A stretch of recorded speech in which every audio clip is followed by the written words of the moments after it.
Thank you, Chairman Tiffany, and I want to echo my colleague from California's concern on wildfire and for the sequoias, and remind you, we've got a bipartisan bill called the Save Our Sequoias Act. We'd love to have you on that. And also, if we would do a little bit more management, we wouldn't have to spend so much money on wildfires and the damage that they do. It's really a great example of how an ounce of prevention is worth many, many pounds of cure when it comes to our forest. But Director Sam's, good to see you again. I enjoyed our meeting last week with some of my folks from Arkansas, with the Department of Parks, Heritage, and Tourism, with Secretary Lewis, Heritage Division Director Ryle, and First Gentleman Brian Sanders to discuss outdoor recreation opportunities in Arkansas and to talk about the ways the state can partner with the National Park Service on promoting tourism and how states and the federal land agencies could work together and benefit both.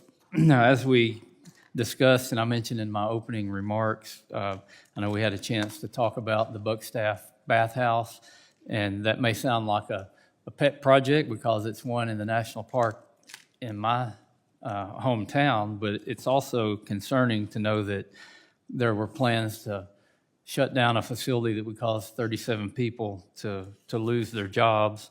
And this bathhouse has been open since 1912, the Buckstaff has. So I know you were going to look into that. I just wanted to get an update to see if you can tell me if we're going to be able to, those folks are going to be able to keep their job and maybe do a little different planning on how to install the HVAC, which is obviously needed and appreciated. Thank you, Mr. Chairman, and thank you for convening the meeting last week. It was a pleasure to meet several of your folks from your home state and have discussions with them, and I've met several of them before, and even through social media, we continue to visit with each other to talk about what a wonderful asset we have there for folks to enjoy. We are continuing to work on that issue to figure out how best to ensure that we are not going to lose that staff, including discussion even now whether how much longer we can extend that particular concessionaire's contract. We'll continue. We've not gone out for a total bid yet to talk about who we're going to end up working with, especially on the HVAC system, to determine how we can do a workaround so that folks can continue to do their work. Yeah, so as an engineer in my former life, I can tell you there's multiple ways to do that, and I'm pretty sure people put HVAC systems in before without having to lose their whole workforce. Now, turning to a different direction, and we've talked a lot about Floyd Bennet Field. I made a trip up there, met with your colleagues on that Park Service facility, and maybe I'm not too good at reading people, but I think I could see in the faces of those folks up there that they weren't real happy about making their national park a migrant shelter. And I really believe that was way above the level of the Park Service. I believe that decision was made way above the level of the Interior Department. The more we research this, the more that it appears it was Department of Homeland Security working directly with the White House that forced this migrant shelter to be built on Park Service land. And amazingly, we saw our so-called bedrock environmental laws waived within a week or two so that this construction could happen. Now, I know that lease ends on September 14th of this year. Can you commit to not renewing that lease, or is that above your level of commitment? Thank you, Mr. Chairman. Within the lease, it does allow for a one-year extension of that lease, but I can assure you I'm currently in no discussions or negotiations with the City of New York about that extension at this time. So can you commit that no other national parks are turned into migrant encampments?